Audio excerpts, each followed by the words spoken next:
زیادہ سوال نہ کیا کرو۔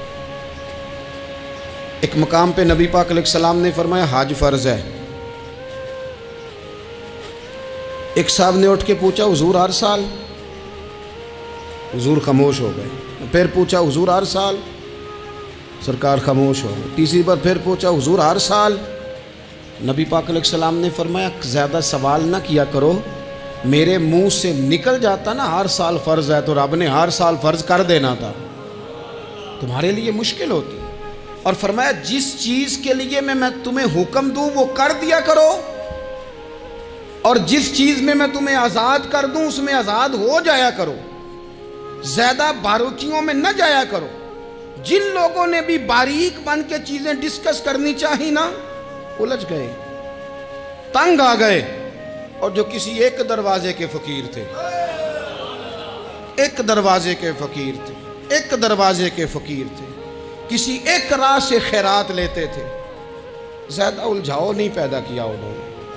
میں کہہ چکا ہوں علم حاصل کرنے کے لیے سوال ضرور کریں، لیکن بحث کے لیے اور الجھاؤ پیدا کرنے کے لیے، نئی سے نئی راہ تلاش کرنے کے لیے یہ بات درست نہیں ہے۔ بلکہ بخاری مسلم میں ایک حدیث ہے جس کو پڑھ کے انسان بار بار سوچنے پہ مجبور ہو جاتا ہے کہ اس طرح بھی ہوتا ہے۔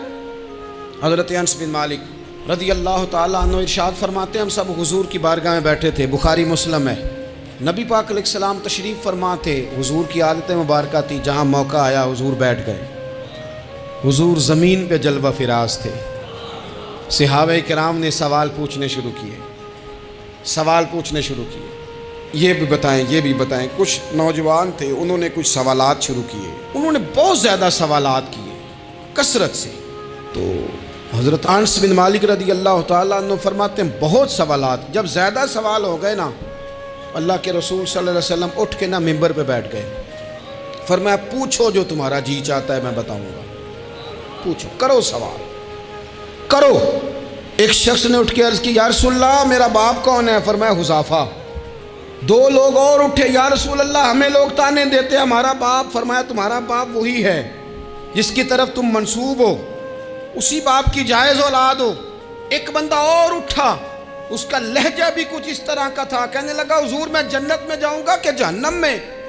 کئی دفعہ نا چیزیں راز میں رہیں تو وہ ٹھیک رہتی ہیں، لیکن جن کو راز کھولنے کا شوق ہو ان کے اپنے بھی کھل جایا کرتے ہیں، ان کے کھل جاتے ہیں، پھر وہ تکلیف میں آتے ہیں۔ یاد رکھیں حضور میں جنت میں جاؤں گا کہ جہنم میں؟ حضرت انس بن مالک کہتے ہیں کریم بولے